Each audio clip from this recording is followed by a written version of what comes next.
Hello and welcome back to Complex Differential Geometry. Today we're going to be talking about Hodge decomposition. I renamed this lecture to Hodge theory on Kähler manifolds, and last time we did Kähler manifolds, so today we're going to be continuing into Kähler manifolds. We're going to be talking about their symmetries.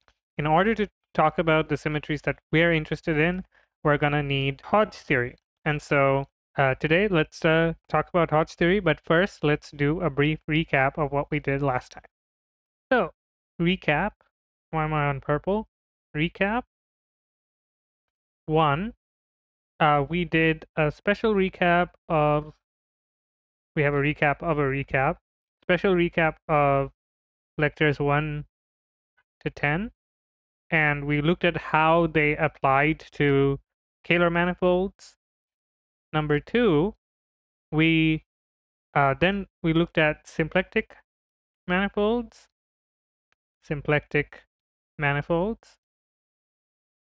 and we looked at the symplectic areas. So the reason why we looked at these is because of the fact that Kähler manifolds are symplectic manifolds, and so we saw what kind of new structure would emerge once we add the Kähler condition. The next thing that we did is that we looked at four definitions of a Kähler manifold. And during these definitions, we proved some facts. One is that on a Kähler manifold, the Levi-Civita connection, let me write it like this. Nabla C is equal to Nabla LC. The Turin connection is the same thing as the Levi-Civita connection. Secondly, that we have the coincidence of the three coordinate systems, coincidence of holomorphic coordinates, Darboux coordinates. That's the one where on a symplectic manifold where the Kähler form is simple, Darboux coordinates, and locally flat coordinates. That's the one where the Riemannian metric is locally flat coordinates. And we proved one more result, that the holonomy group of a Kähler manifold is equal to the unitary group of order M, where M is the dimension of the manifold, the complex dimension. So those are the three results that we got directly from the definitions, and then we looked at some extra results on Kähler manifolds. Before we did that, we also looked at how all of these four definitions are equivalent, and then we looked at some extra structures. Namely, we looked at the Kähler potential plus the Kähler metric. And this led us to talk about Kähler transformations, which preserve the Kähler metric. And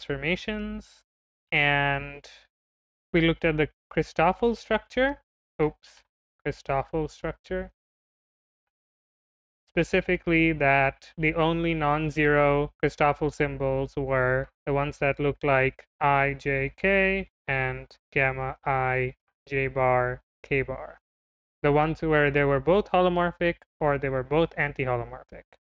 And lastly, we looked at the Ricci form, which was a differential form, exterior differential form that we could define using the Ricci tensor, and we saw that it has this really nice form in Kähler manifold. I mean, it's only definable on the Kähler manifold, but also it has this nice form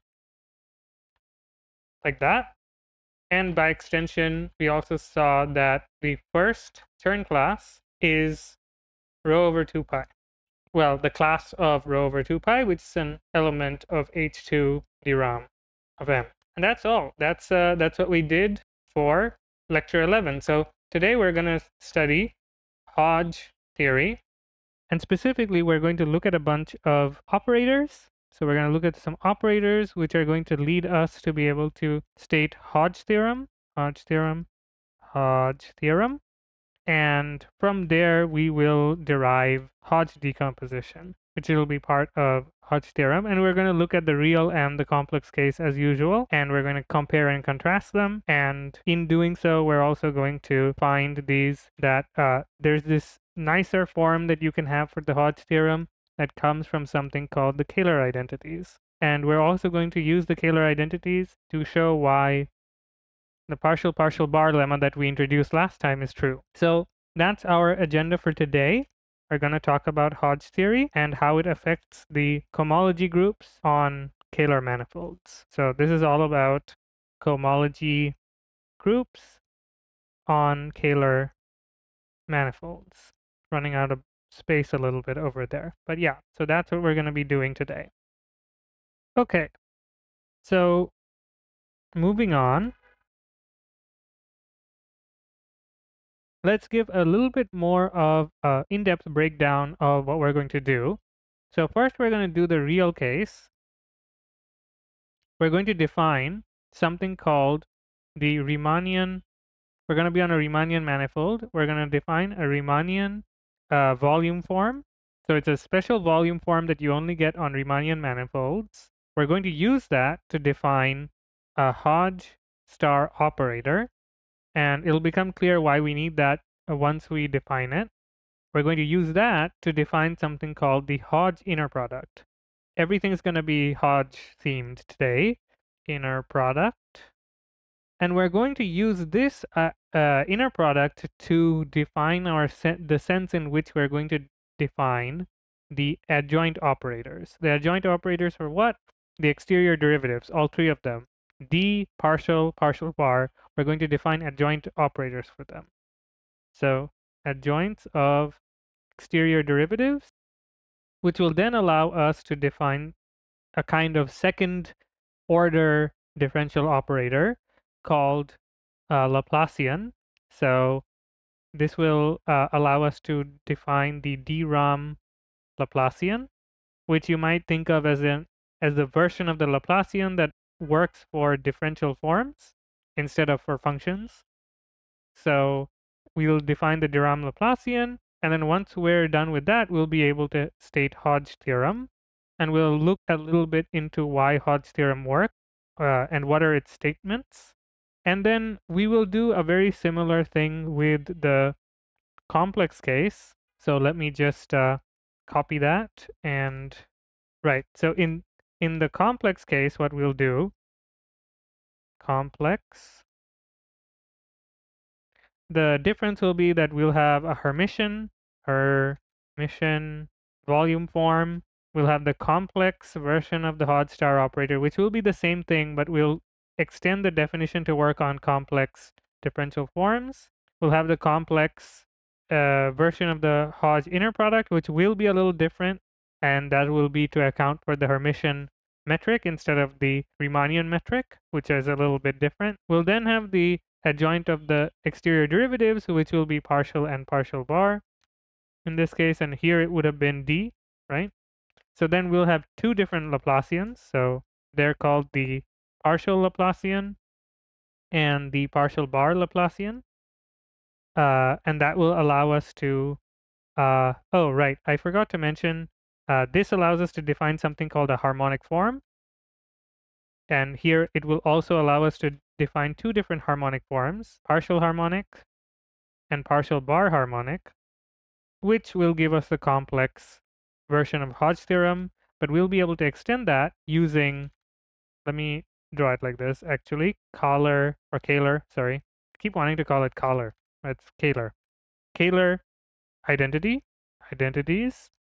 So if we merge it into it, I'm trying to decide how to make this arrow to make it, and then we'll have like a refined Hodge theorem. Only on Kähler, so this is only on Kähler manifolds. Whereas we started off with a Hermitian manifold. Refined Hodge theorem. Or you could call it a Kähler enhanced Hodge theorem, or Hodge decomposition. Right, so before we continue, let me just make a small distinction. The Hodge theorem is the full theorem. One of the statements in the Hodge theorem is the Hodge decomposition, and it's the Hodge decomposition that gets refined using the Kähler identities. So once we're done with all of this, I know it looks like a lot. A lot of these are not very long sections. So like these definitions, they're not going to take us too long. So then we're going to be looking at some of the consequences. So then we're going to be looking at some interesting consequences of the refined Hodge decomposition on Kähler manifolds. And that is going to be our the kind of the crux of our discussion of the symmetries on a Kähler manifold that are specifically induced by Hodge decomposition and Hodge theory. And I want to say it that way because, of course, there could always be more symmetries on Kähler manifolds that are not due to Hodge decomposition. And so today, specifically, I would like to keep the scope of this lecture to the ones that are induced by the Hodge symmetries on Kähler manifolds. So that's what we're going to be doing today. So that's enough preamble for today. Let's get right into the first thing that we need to define, which is going to be the Riemannian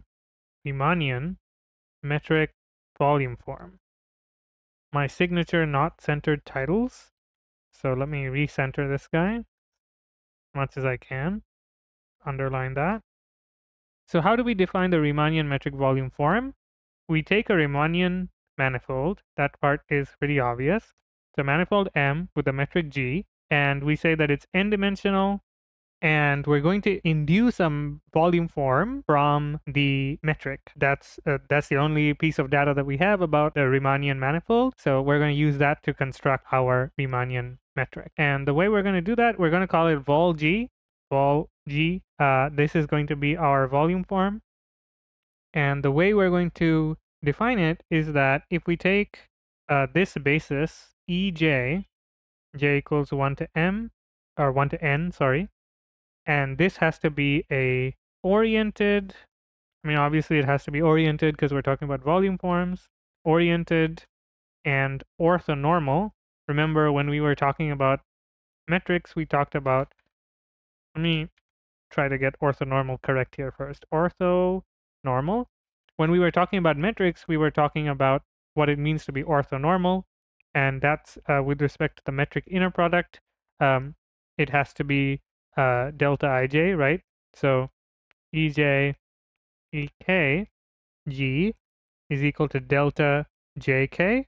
That's what it means to be orthonormal in this case.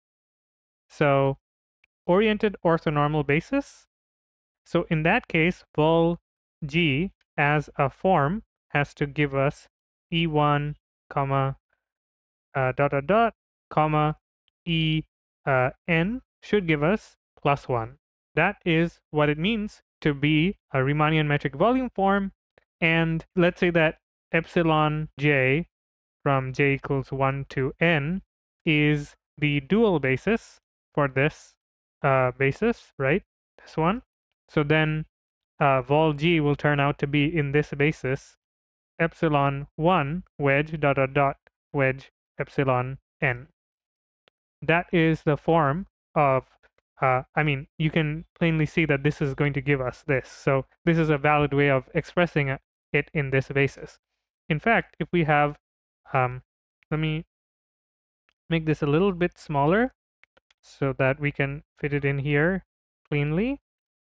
The last thing I want to say is that if we have local coordinates, let's call them xj. So these are local coordinates around a certain point.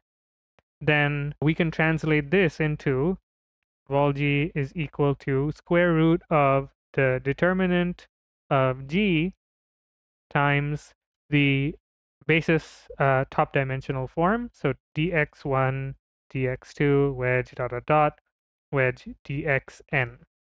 That is what it looks like. So this is the volume form that we get induced by this Riemannian metric. Now, of course, we don't have any direct use for the Riemannian metric volume form. What we need to use it for is to define the Hodge star operator. So let's define that. Hodge, let me center that a little bit more, forgetting.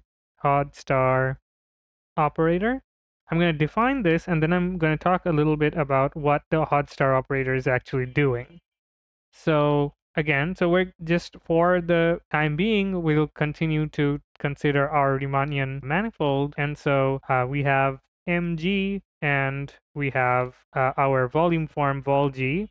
So what is the Hodge star operator? Well, the Hodge star operator is a map that takes us from omega k of m to omega n minus k, where n is the dimension of the manifold of M.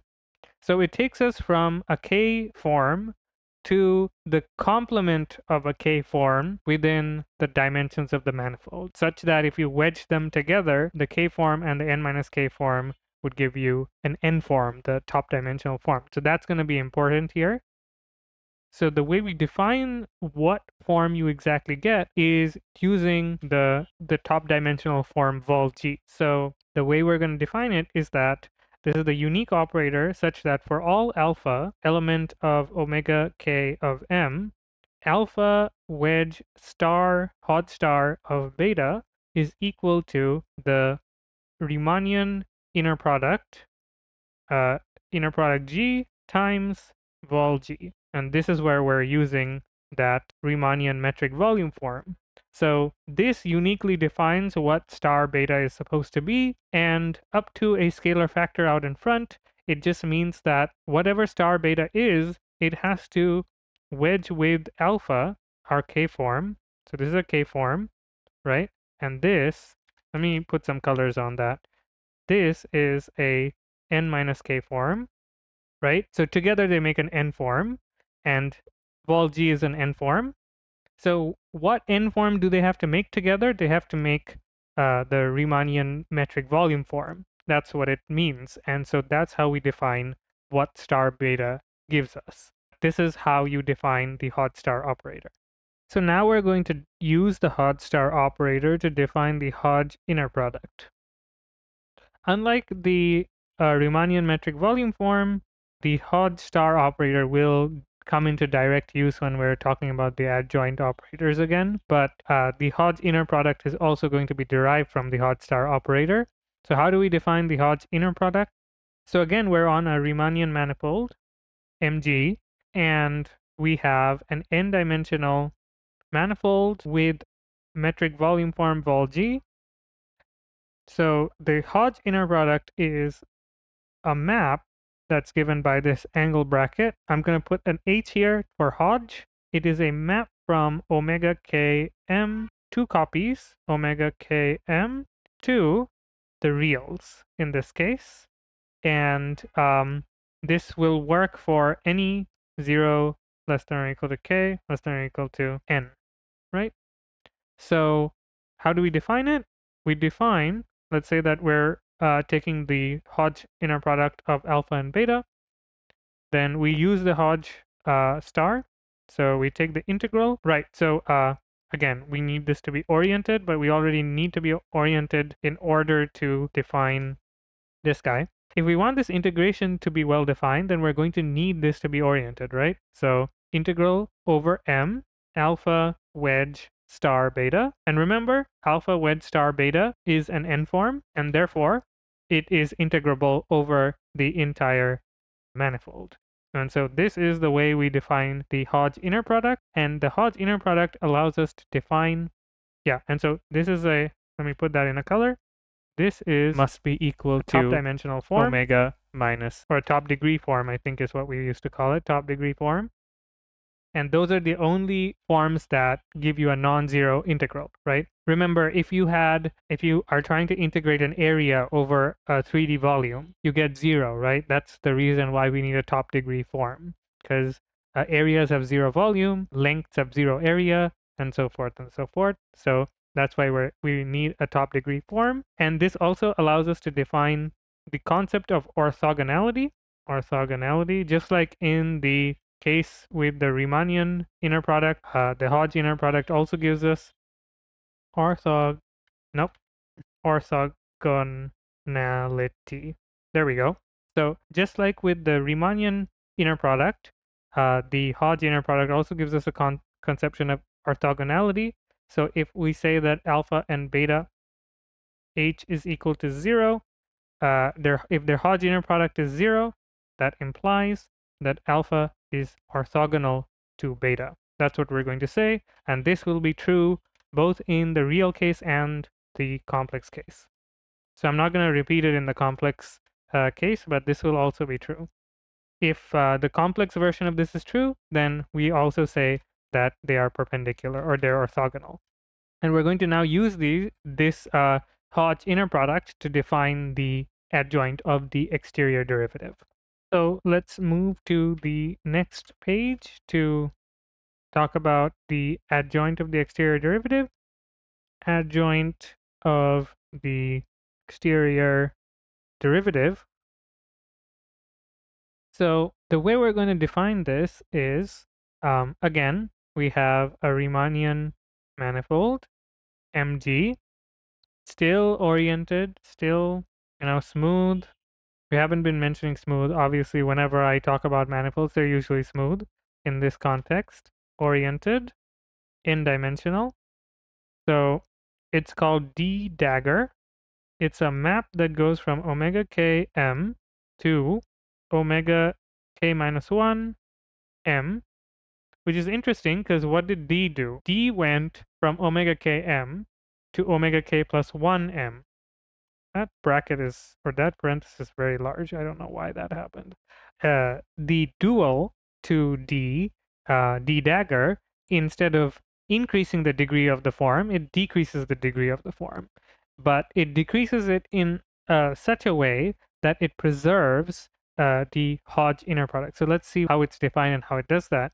D dagger is equal to, defined to be, minus 1. Now this is going to be a little bit chaotic, I think, times n into k plus 1 plus 1. That's just a prefactor for star d star. So if there were like something over here, first you would apply star, then you would apply d on the whole thing, and then you would apply star again, and then you would apply a minus 1 to the power of this exponent. And what this does, we're not going to prove it here, but we're just going to say that this definition means that it satisfies this relationship. D alpha beta, Hodge inner product, is equal to alpha into D dagger of beta, H. So maybe you've seen a manipulation like this before where you kind of quote unquote take the D, pull it to the other side, that turns it into a D dagger. The definition in terms of the Hodge star operator is exactly why you can do that with the adjoint operator. That's how adjoint operators are usually defined, especially adjoint operators that are adjoint with respect to some inner product. They're defined so that they preserve some sort of inner product when you take D and you replace it with, or when you take an operator and you replace it with its adjoint on the other side, they should preserve the value of that inner product. That's what it means. So this is why D dagger is the adjoint of the exterior derivative. So that's what it's called.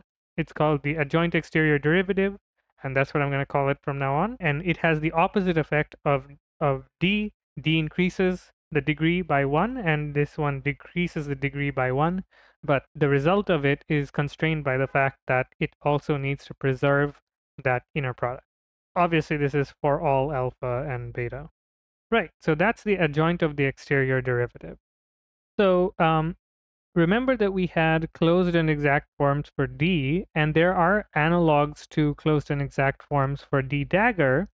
So for D dagger, omega equals 0, this is called a co-closed form.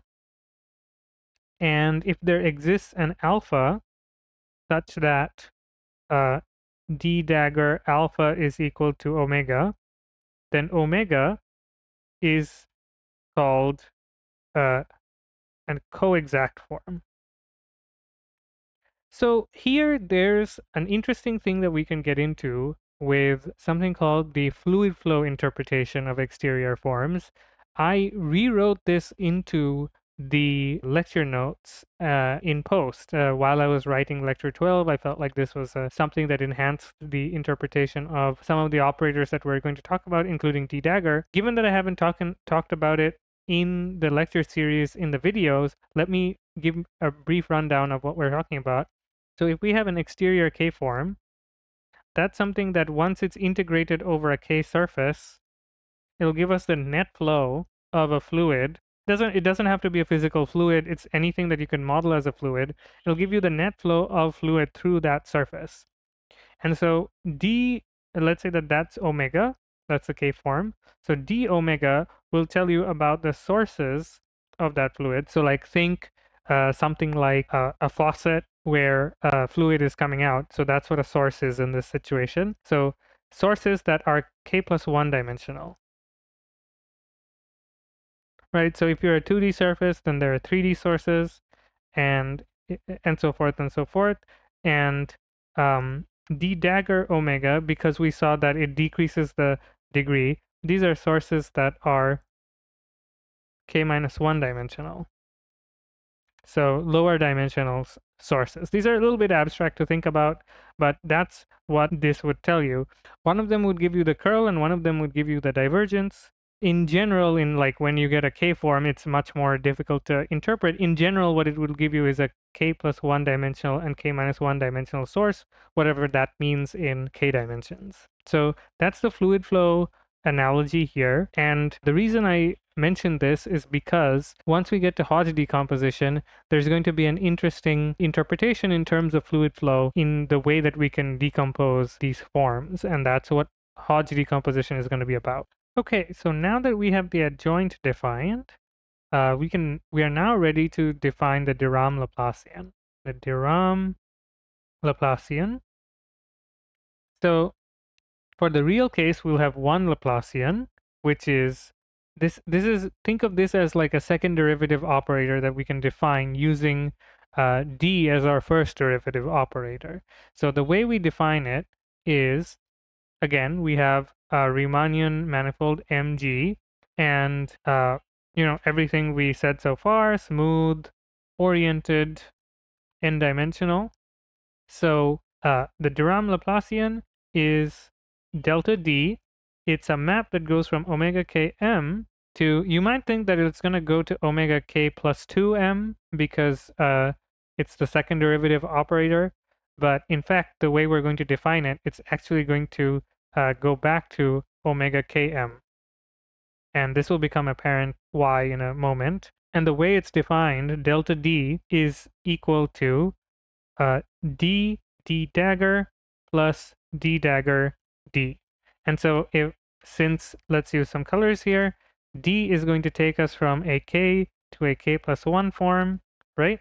And then d dagger is then going to take the k plus 1 form back down to a k form. So that's why we get overall k to k plus 1 to k. And on the other hand, here we go from k to k minus 1 to k. And so overall, we get a differential k form.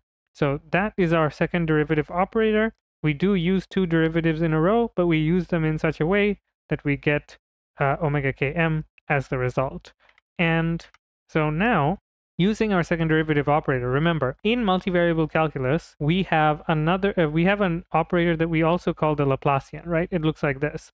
And when a function's Laplacian is equal to 0, we get something called a harmonic function. Harmonic function. And this harmonic function has no second order behavior on the inside of the domain of the function. And similarly, if we extend this to our Laplacian, the d Laplacian or the de Rham Laplacian, then we get something called a d-harmonic form. D-harmonic form. This is the harmonic form that I said we were going to define at the beginning. So a d-harmonic form is a form for which delta d of, let's call it eta, is equal to 0. This is called a d-harmonic form, and so yeah, let's call it d-harmonic form. And so let's say that this is a k form. So then the set of all these forms, it's curly h k on m, and is defined to be the set alpha element of, we just take first of all a k form, right? And then we define it by saying that delta d, the d Laplacian of it, alpha, is equal to 0. This is exactly the kernel of the Laplacian operator. Well, specifically the operator that goes from omega km to omega km. So this is the set of harmonic or d-harmonic k-forms. And these are the differential form analogs of harmonic functions that we study, let's say, in classical electrodynamics or in partial differential equations. So that is harmonic K-forms, and Hodge theorem is going to depend on these harmonic K-forms in a very central way. So now we have everything we need to talk about real Hodge theorem. We're not just going to state this theorem, we're going to talk a little bit about why the theorem is true and kind of derive some of its results or all of the substatements. Now, some of the statements are dependent on the fact that the D Laplacian is an elliptic operator. Elliptic operator. And we're going to use some results from elliptic operator theory. Of course, we don't have time or the background to get into elliptic operator theory. So I'm just going to quote some of the results. So the first thing is, 1, elliptic operators, elliptic differential operators, have finite dimensional kernels. Finite dimensional kernels. This is interesting because we know that the kernel of this guy, the D Laplacian, is the harmonic forms, right? HK. So that means that this is a finite dimensional group. So yeah, let me write that like that.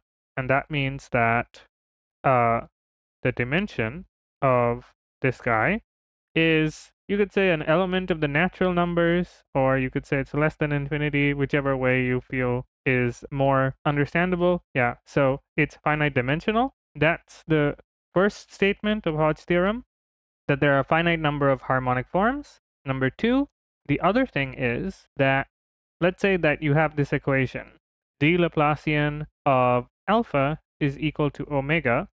This only has solutions for an elliptical differential operator if alpha is orthogonal. Remember, we defined orthogonality a little while ago, to kernel of the D Laplacian, which are the harmonic forms. So alpha has to be a non-harmonic form. I mean, alpha could be 0, but that's a trivial solution, right? So then both sides of the equation would be 0. So this has to be a non-harmonic form. So this is called the Fredholm property. I think that's how you pronounce it. Fredholm property. And it's saying that any non-harmonic part of a form has to be orthogonal to its harmonic part. That's the Fredholm property. Okay, so we're going to use this in a little bit. So let us go to the next page and let's derive the next part of the statements. So we have one statement so far. The second statement is going to be the Hodge decomposition. Hodge decomposition. This is the real version of the decomposition. So we will now look at how this works out. So first things first, we say let omega is an element of our differential K form. And then let's say that the projection of omega onto the harmonic form, so the harmonic part of omega, is eta, element of curly hk of m, right? So then, according to the Fredholm property, there must exist, if it's non-zero, that if omega is non-zero, there must exist a decomposition that looks like this. Let's say that there has to exist some psi such that if the D Laplacian of psi eta. So this is the non-harmonic part of omega. That's what we're saying here. And so if we were to expand out this Laplacian, what would we get? Well, it's d dagger psi plus d dagger d psi. I've distributed it. So that's equal to omega minus eta. And if we do some refactoring, let's say that d dagger of psi is equal to alpha by definition. And let's say that d of psi is, we're going to call that beta.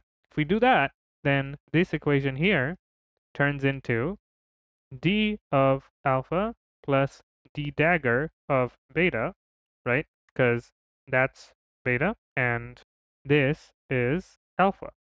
So you get this is equal to omega minus eta. And if we rearrange this, then we get that omega is equal to eta plus d alpha plus d dagger beta. And this is exactly the Hodge decomposition. Why is it special? Why is the Hodge decomposition special? Because now we know that any differential K-form can be split into three pieces. The first piece is this is the harmonic piece, harmonic. Then you have the exterior derivative of a K plus 1 form, or sorry, a K minus 1 form, right? Because the exterior derivative is going to increase our degree by 1, so alpha has to be a K minus 1 form, alpha, and the Fredholm property is what's telling us that that has to exist. And then we have the adjoint exterior derivative of K plus 1 form. So this d dagger is going to decrease the degree by 1, so this is going to be a K plus 1 form beta. And so this, in terms of the fluid flow interpretation that we had before, this is really interesting. So the harmonic part, we didn't talk so much about the harmonic part, but the harmonic part is like a source-free part. Since for a harmonic form, remember, d eta is equal to 0, d dagger eta is equal to 0. That means that the harmonic part neither has k plus 1 dimensional sources, nor does it have any k minus 1 dimensional sources. So you can think of that as a source-free part. In terms of fluid flow, it would capture something called the potential flow. That is a kind of streamlined flow that doesn't have either sources or sinks on the inside of the surface. So if you integrated eta over a surface, then if it really is harmonic, what it would tell you is that the fluid that it's measuring neither has any sources nor sinks inside that closed surface that you're integrating over. And then you have two other parts. So there's one part which is the k plus 1 dimensional source, and there's another part which is the k plus 1 dimensional source. That is like the fluid flow interpretation way of thinking about it. But also, what's interesting is that it's an orthogonal decomposition. And this is where our idea of orthogonality comes in again. Decomposition. We can show that, in fact, they're all orthogonal to each other. So let's show that. Firstly, we have d alpha and d dagger beta. This is equal to d square alpha beta. So I'm kind of moving the d dagger to the other side. We know that since the adjoint preserves the inner product, I can move it over to the other side like that. But we know that this has to be equal to 0, right? Because d squared is equal to 0 is a definitional property. So then this is equal to 0, because this is equal to 0 beta, which has to equal 0. Secondly, we have the inner product between d alpha and eta. So here, what we get is that this is equal to alpha d dagger eta. But d dagger eta is 0, right? Because eta is harmonic.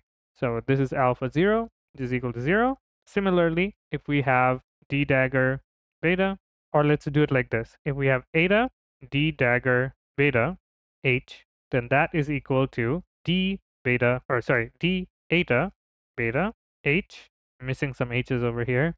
And that is equal to 0 beta h, which is equal to 0. So again, this is equal to 0, right? This is 0, this is 0, this is 0.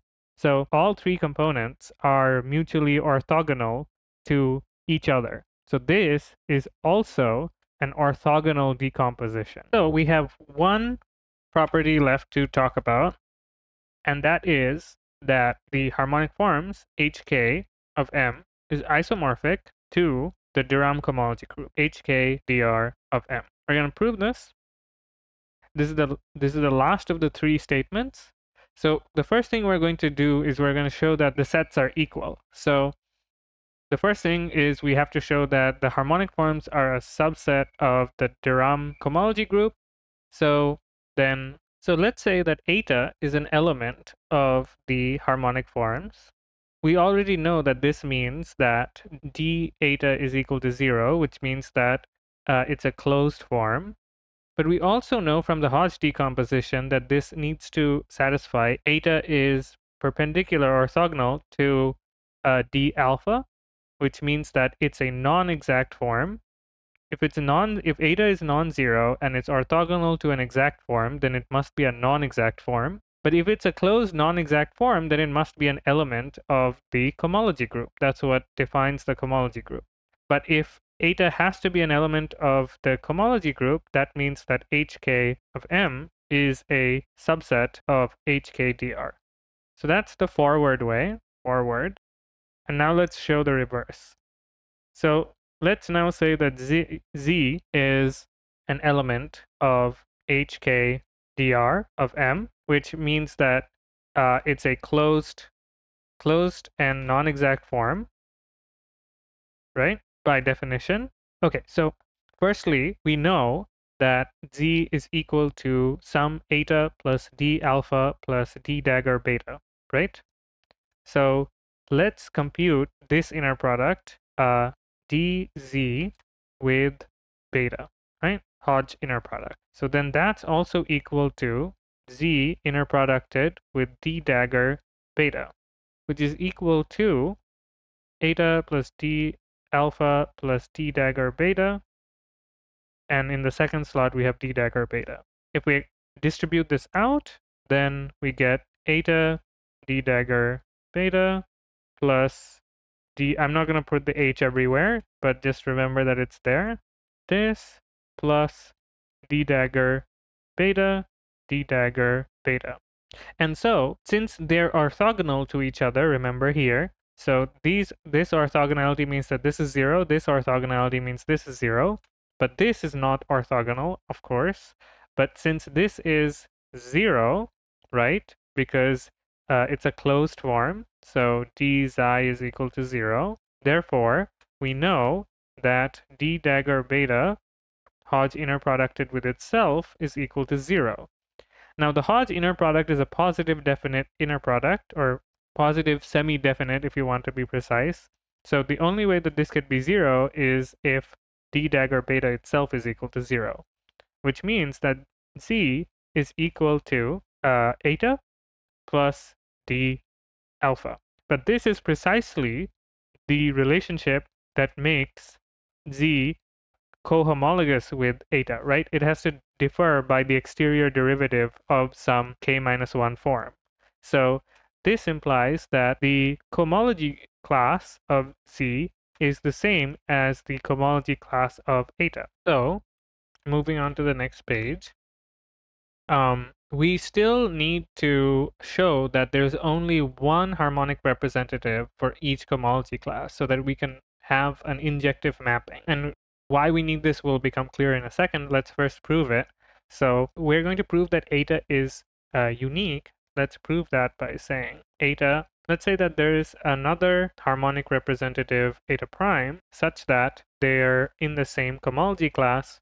So this implies that eta is equal to eta prime plus d gamma, right? That's the equivalence relationship. That's how it's defined. So this implies that eta minus eta prime is equal to d gamma. But remember, eta and eta prime are by hypothesis both harmonic. So d dagger eta is equal to 0, and d dagger eta prime is also equal to 0. So that means that if we take this inner product of d gamma, then that's equal to gamma into d dagger d gamma. We're taking the d to the other side, again, with the Hodge inner product. But remember, if we take d dagger of eta minus eta prime, that distributes, this side is equal to 0, but that means that this is equal to d dagger d gamma, which this is equal to 0, which means that this is equal to gamma 0 h, which means that this is equal to 0. But if the inner product of d gamma with itself is equal to 0, that means that d gamma is equal to 0, which means it's closed. If it's closed, then that means that eta minus eta prime is equal to 0, which implies that eta is equal to eta prime, which means there's only one such harmonic representative, right? This is a very important fact, so let's write it out.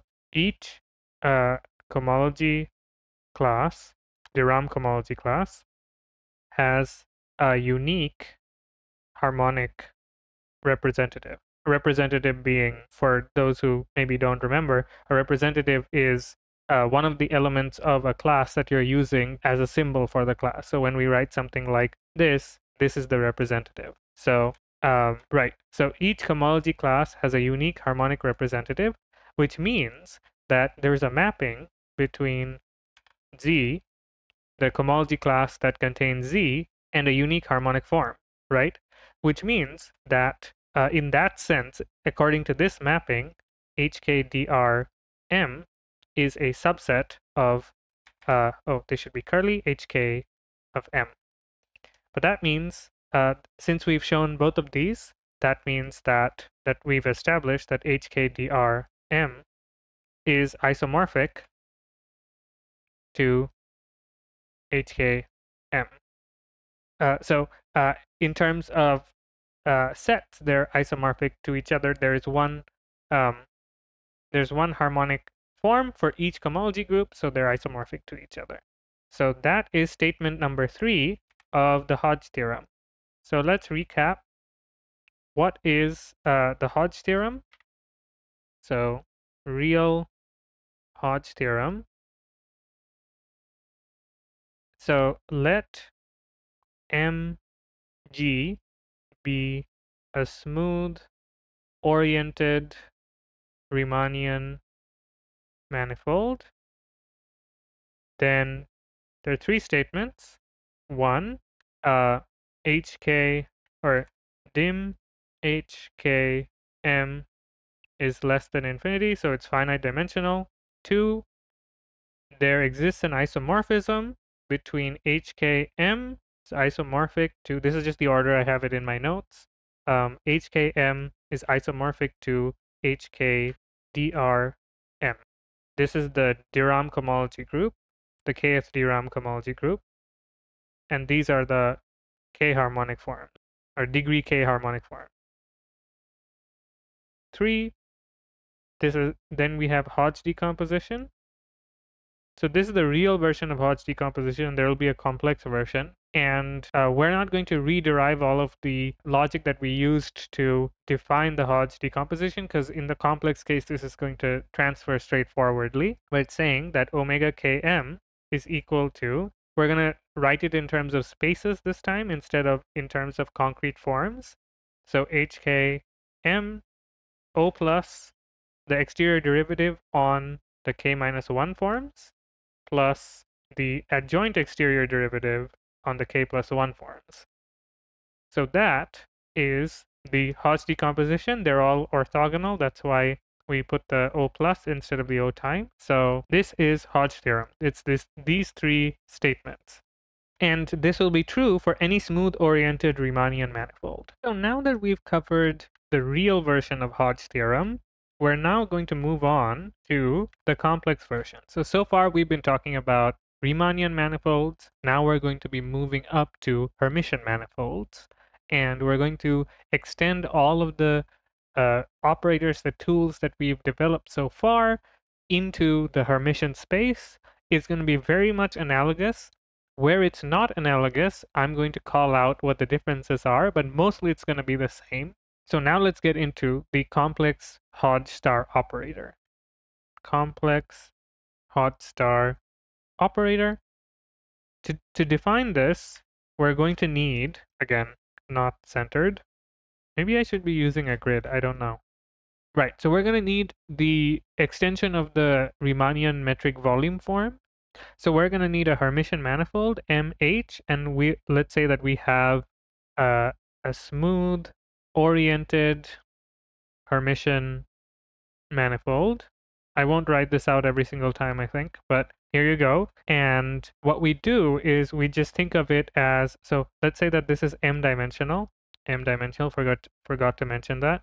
So let's think of this as a 2m-dimensional real manifold, in which case it'll become a Riemannian manifold. So then the same results apply. Let's say that we have this basis EJ, J, EJ. Remember from lecture 3 that this basis always exists. So if we have this basis, then we can say we're going to call it vol H instead of vol G. And if we input all of the basis vectors, dot, dot, comma, dot, dot, dot, E, M, J, E, M, then we get +1. This is exactly the same thing as vol G, except we have twice as many basis vectors and some of them have J applied on them, but it's exactly the same thing. So in the dual basis, that looks like this, epsilon J star. Remember, we call the complex structure on the dual basis, we call it J star. And so in this situation, we can decompose vol H as maybe you'll see the pattern epsilon 1 wedge J epsilon 1 wedge dot dot dot wedge epsilon M wedge J epsilon M, right? And so we go to the next page.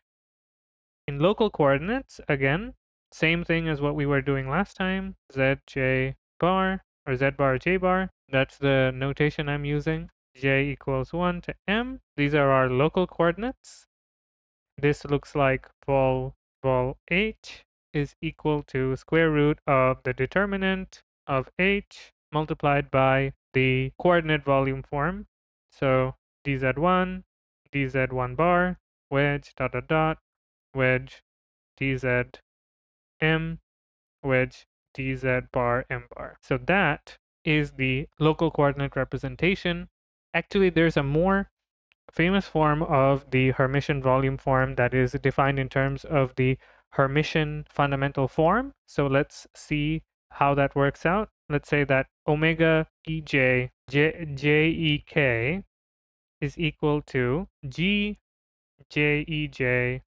This is just the definition. I'm just expanding the Hermitian fundamental form in terms of the its definition in terms of the metric, Riemannian metric. So jej, jek.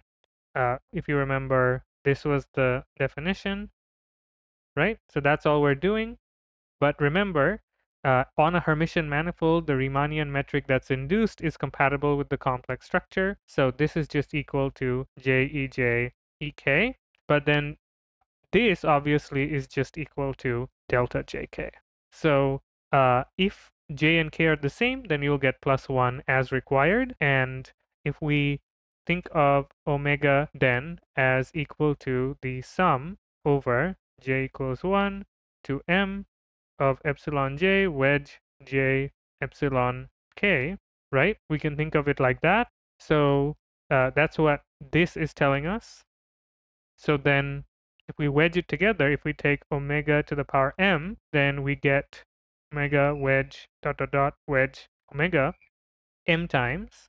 Let me do that nicely. M wedges together. So then that's equal to the sum j equals 1 to m of epsilon j wedge j epsilon k to the power m, which will give us.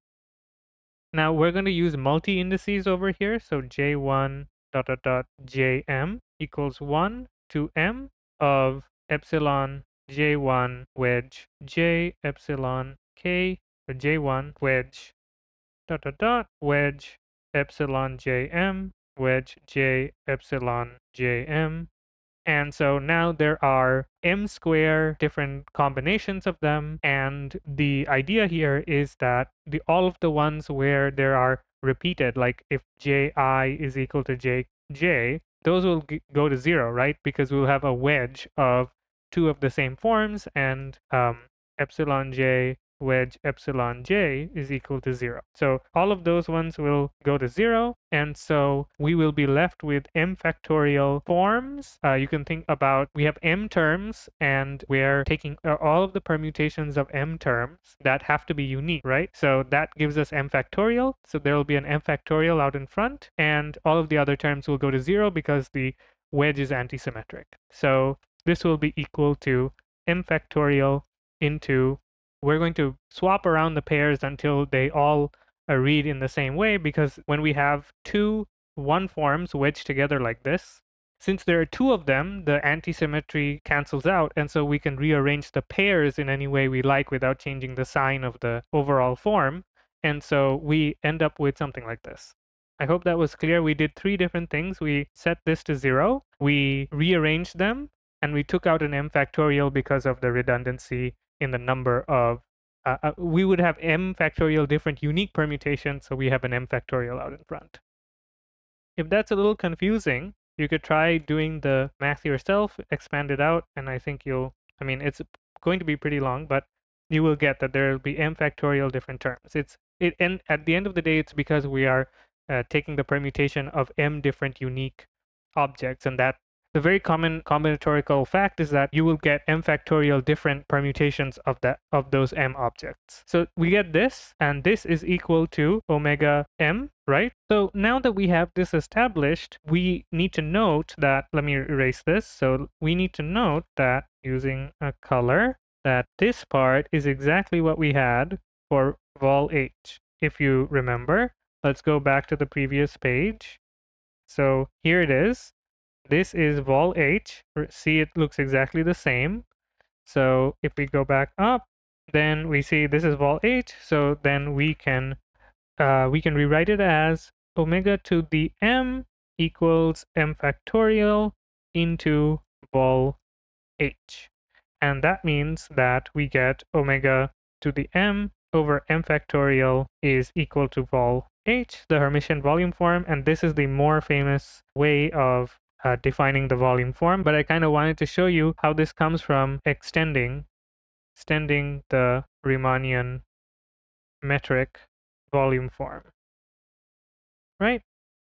And now the complex Hodge star operator is a very simple extension of the real Hodge star operator. It doesn't do anything different other than it has one wrinkle to it. So again, M is a smooth oriented Hermitian manifold, right?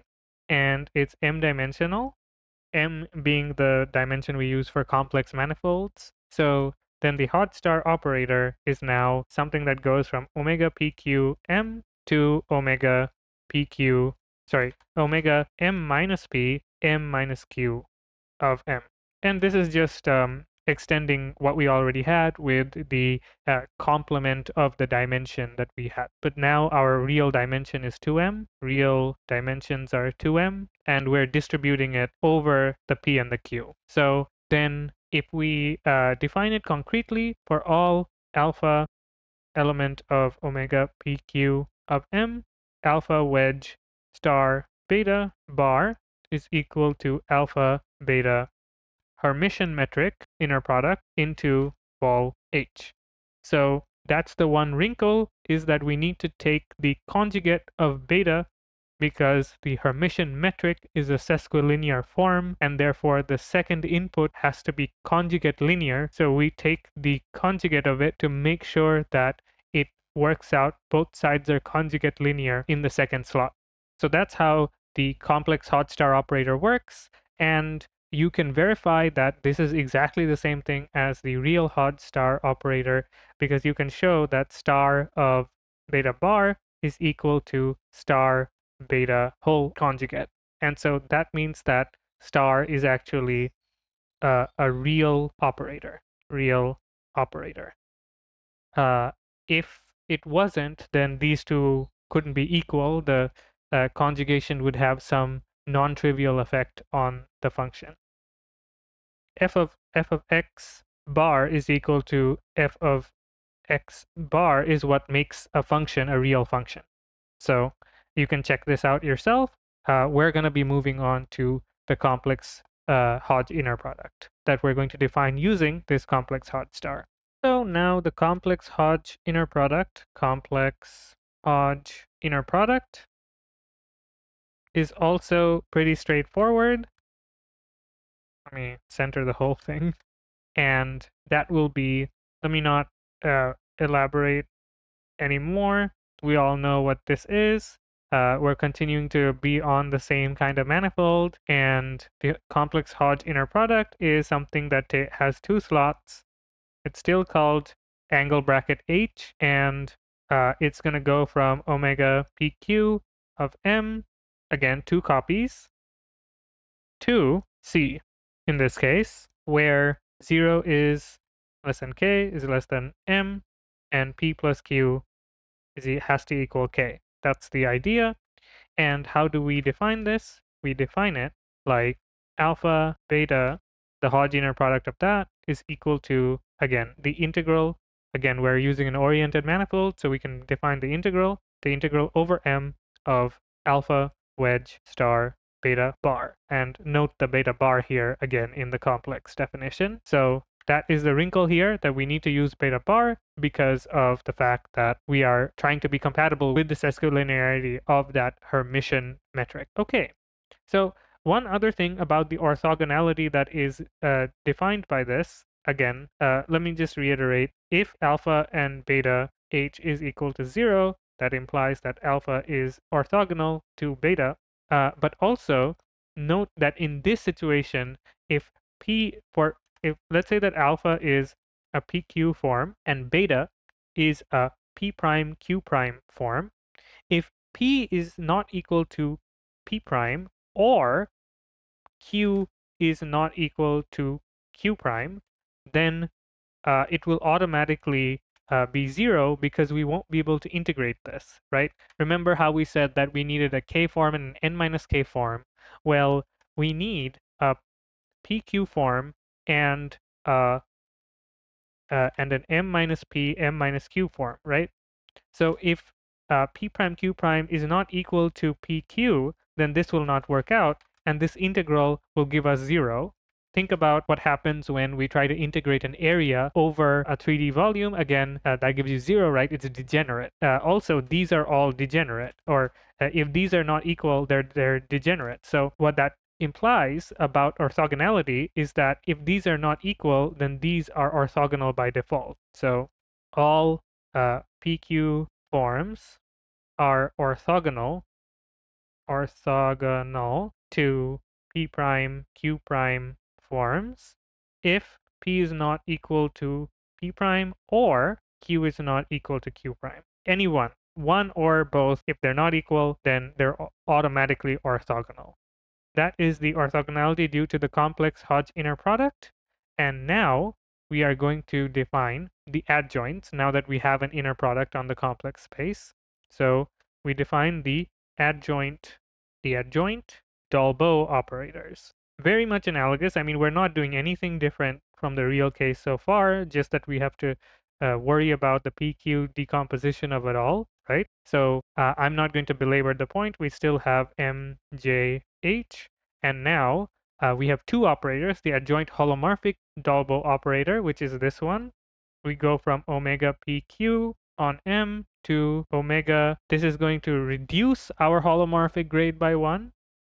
And we have the anti-holomorphic adjoint operator, the adjoint anti-holomorphic Dolbeau operator. That's its full government name.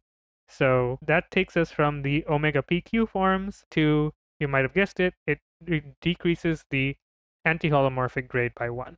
In terms of, let's say, the fluid flow analogy that we've been building up so far, this division into the Dolbeau operators really just separates the flow into, let's say, a holomorphic subspace and an anti-holomorphic subspace. And so now you can think of the flows in the different dimensions as being separated into two groups. And the same analysis that we talked about, or the same interpretation that we talked about last time, still applies. And now instead of having just one overall flow, you have a holomorphic flow and you have an anti-holomorphic flow. And so how do we define these concretely? Let's look at that. So concretely, partial dagger is defined to be -1 to the power 2m p plus 1 plus 1. This is just remember, d is equal to partial plus partial bar, right? So this actually implies that d dagger is equal to partial dagger plus partial bar dagger. So we're going to split the definition. So d was equal to -1 to the power n into k plus 1 plus 1. So we're just taking this exponent and we are translating it into the part that will be for the partial dagger operator. And then the rest of it was star, partial star. But a neat thing happens, because this is always odd, this will give us a minus sign all the time. So minus star partial star, it becomes this much simpler operator for the complex case. And similarly, I'm not going to belabor the point, the anti-holomorphic operator is very similar. We define it to be equal to -1 to the power 2m q plus 1 plus 1 star partial bar star, which is equal to minus Hodge star partial bar Hodge star. Right? Same thing happens. Same evenness argument applies here. And so the complicated prefactor turns into a -1 overall every time. These are our adjoint Dolbeault operators, the adjoint holomorphic Dolbeault operator, and the adjoint anti-holomorphic Dolbeault operator. This leads us cleanly to the Dolbeault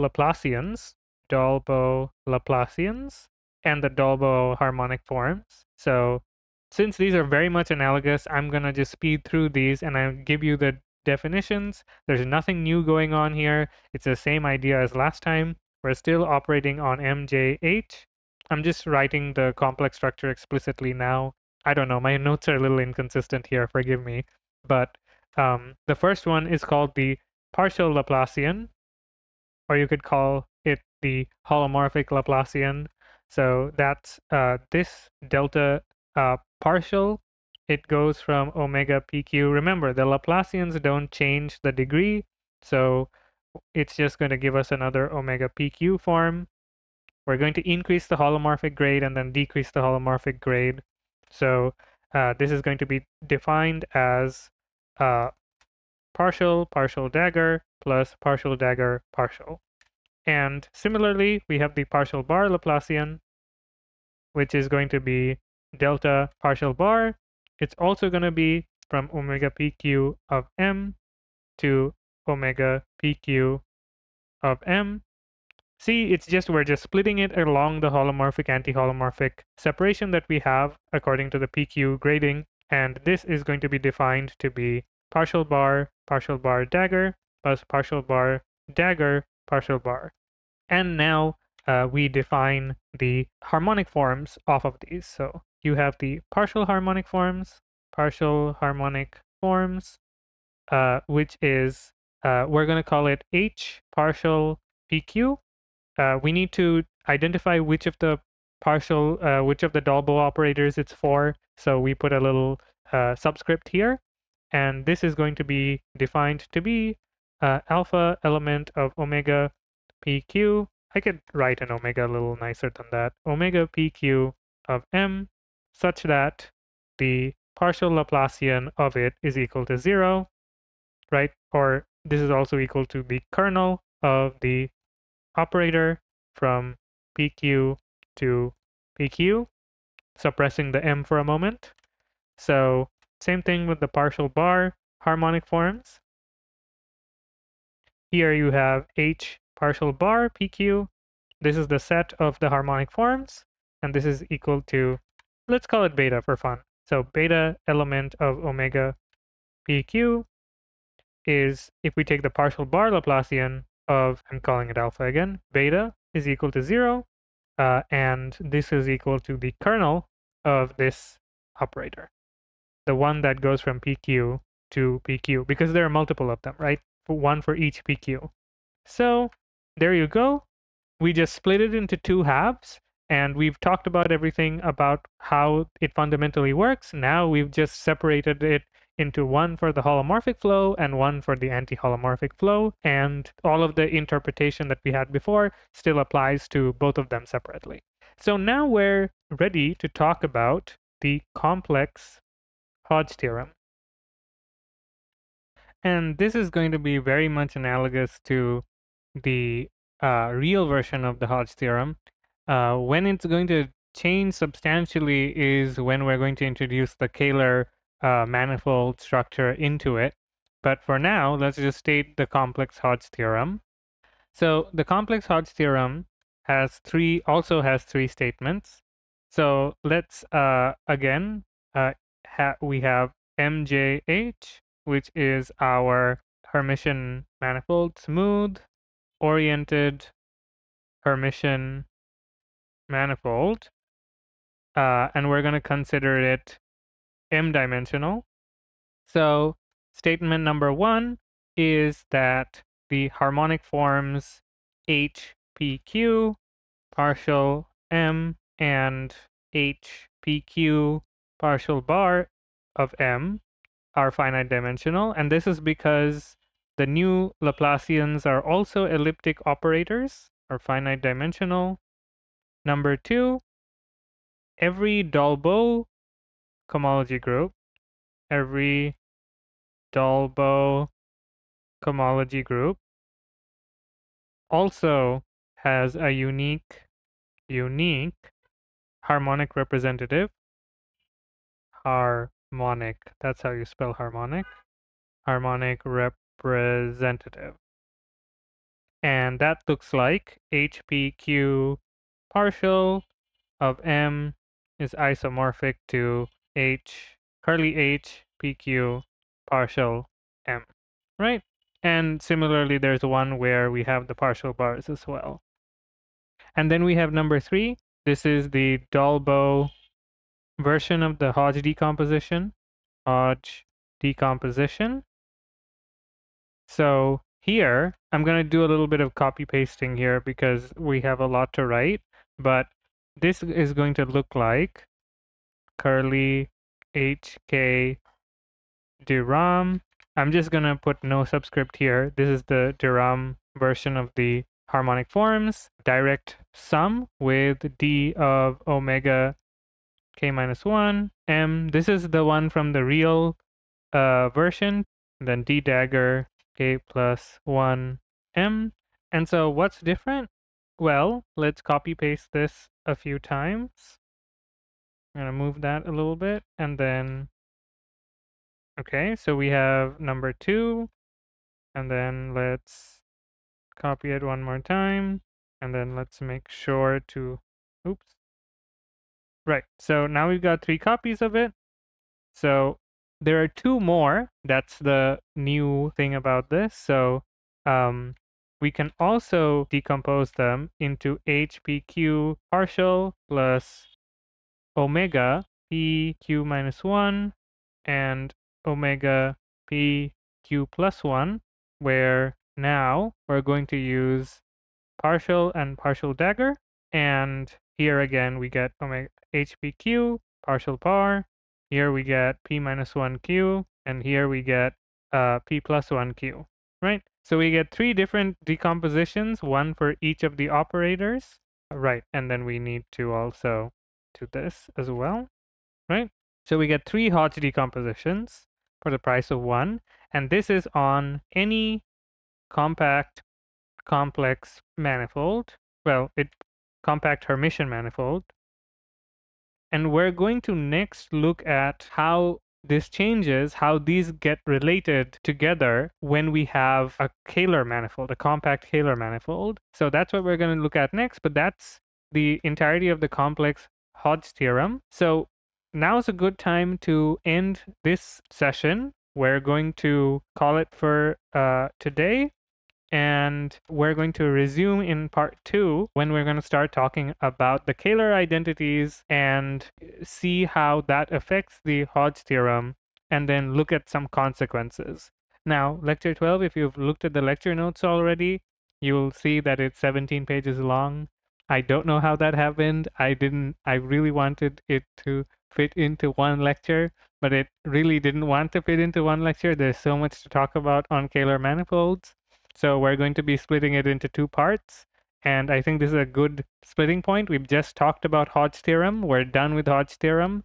Now we're going to talk about how it applies to Kähler manifolds. So next part, which will be lecture 12 part 2, we're going to talk about the Kähler identities and how they affect the Hodge theorem and how we get some neat consequences on Kähler manifolds. So that's what we're going to do next time. So let's do a recap of what we did today. I'm not going to double it up for the real and complex. So let's have a combined one for the real and complex. So let's say, thinking of how to do this. So let's do R and C. And so the first thing that we did is we defined the volume form, right? So in the real case, we had it on the Riemannian manifold. And in the complex case, we started on the Hermitian manifold and we extended the Riemannian definition to the Hermitian definition. Number 2, we use that to define the Hodge star operator. With the Hodge star operator, we defined it as an n minus k form in the real space, and then in the complex space, we just extended that definition to be m minus p, m minus q. We then defined the Hodge inner product, And we defined it such that alpha beta Hodge is equal to the integral alpha wedge star beta, right, over M. And here we defined it as Hodge is equal to integral M alpha wedge star beta bar, right? So to account for that sesquilinearity. 4, we then use the Hodge inner product to define the adjoint operators. Adjoint operators. In the real case, we define D dagger, and in the complex case, we defined also, in addition to D dagger, partial dagger and partial bar dagger. Then we use that to define the Laplacian operators, where in the real case, again, we had delta D, and in the complex case, we had delta partial and delta partial bar. And then we use that to define the harmonic forms using the kernel of the Laplacian operators, harmonic forms. We again had that similar split where we had curly HK of M in the real case, and we had 2 curly H PQ partial, and I'm going to skip the M, curly H PQ partial bar. And finally, we use that to define the Hodge theorem. And the main difference between the Hodge theorem in the real and the complex case, obviously in the real case, we only had the de Rham cohomology group. In the complex case, we also had the Dolbeau cohomology group. But the main difference was that in the complex case, we had 3 decompositions. And in the real case, we had 1 decomposition.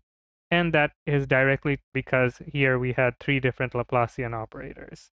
And the logic for how we did the decomposition is the same for each of these operators. The same logic applies for each of the operators.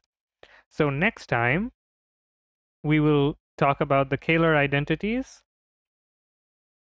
and its consequences for the Hodge symmetries of a manifold. Right. So that was lecture 12, part 1. See you next time in lecture 12, part 2.